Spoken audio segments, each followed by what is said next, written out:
தமிழகத்தில் செப்டம்பர் 11ஆம் தேதி பள்ளி கல்லூரிகளுக்கு விடுமுறை. கொண்டாட்டத்தில் துள்ளி குதிக்கும் மாணவர்கள். அதாவது பார்த்தீங்கன்னா பள்ளி மற்றும் கல்லூரிகளுக்கு செப்டம்பர் 11ஆம் தேதி விடுமுறை அளிக்கப்பட்டுள்ளது. இதை பற்றி இந்த வீடியோவில் முழுமையாக பார்க்கலாம். இந்த வீடியோக்குள்ள போகிறதுக்கு முன்னாடி நம்ம சேனலுக்கு நீங்கள் புதுசாக வந்திருந்தீங்கன்னா நம்ம சேனலை மறக்காம சப்ஸ்கிரைப் பண்ணி வச்சுக்கோங்க. பக்கத்தில் இருக்க பெல் பட்டன் அழுத்தி ஆல்னு செட் பண்ணி வச்சுக்கோங்க. அப்போ நம்ம சேனல் அப்லோட் பண்ணக்கூடிய வீடியோக்களெல்லாம் உங்களுக்கு உடனே நோட்டிஃபிகேஷன் வரும். வாங்க வீடியோக்குள்ள போகலாம். விடுமுறை என்றாலே பள்ளி மாணவர்களுக்கு கொண்டாட்டம் தான். கடந்த வாரம் வெள்ளிக்கிழமை மிலாடி நபி விடுமுறை இருந்ததால் தொடர்ந்து 3 நாட்கள் விடுமுறை கிடைத்தது.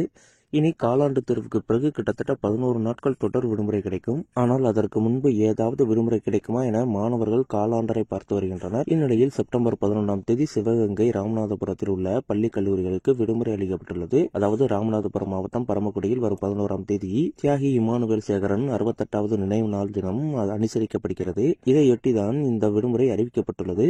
இது தொடர்பாக சிவகங்கை மாவட்ட ஆட்சியர் பொற்குடி வெளியிட்ட அறிவிப்பில் வருகின்ற 11/9/2025 தேதி ராமநாதபுரம் மாவட்டம் பரமக்குடியில் நடைபெற இருக்கின்ற தியாகி இமானுவேல் சேகரன் 68வது நினைவு தினம் அமைதியாக நடைபெறவும், சட்டம் ஒழுங்கை பராமரிக்கவும், மாணவ மாணவியரின் நலன் கருதி வருகின்ற 11/9/2025 தேதி அன்று சிவகங்கை மாவட்டத்தில் உள்ள சிவகங்கை, திருப்போணம், மானாமதுரை, இளையாங்குடி வட்டங்கள் ஒன்றியங்களில் உள்ள பள்ளிகளுக்கு, கல்லூரிகளுக்கும் இதர கல்வி நிறுவனங்களுக்கும் விடுமுறை அறிவிக்கப்பட்டுள்ளது. அதற்கு பதிலாக வருகின்ற 20/9/2025 அன்று பள்ளி மற்றும் கல்லூரிகளும் இதர கல்வி நிறுவனங்களும் இயங்கிடவும் உத்தரவிடப்பட்டுள்ளது. இதேபோல் தியாகி இமானுவேல் சேகரன் நினைவு தினத்தையொட்டி ராமநாதபுரம் மாவட்டத்திலும் பள்ளி கல்லூரிகளுக்கு விடுமுறை விடப்படுகிறது. இதனால் விடுமுறை அறிவிக்கப்பட்டுள்ள பகுதியைச் சேர்ந்த மாணவர்கள், ஆசிரியர்கள் கொண்டாட்டத்தில் துள்ளி குதித்து வருகின்றனர். இமானுவேல் சேகரன் நினைவு தினத்தை ஒட்டி ராமநாதபுரம் மாவட்டத்தில் செப்டம்பர் 11 மற்றும் 12 ஆகிய தேதிகளில் அனைத்து டாஸ்மாக் கடைகளும் விடுமுறை அறிவிக்கப்பட்டுள்ளது. மேலும் ராமநாதபுரம் மாவட்டத்தில் செப்டம்பர் 9 முதல் செப்டம்பர் 15ஆம் தேதி வரை 144 தடை உத்தரவும் பிறப்பிக்கப்பட்டுள்ளது.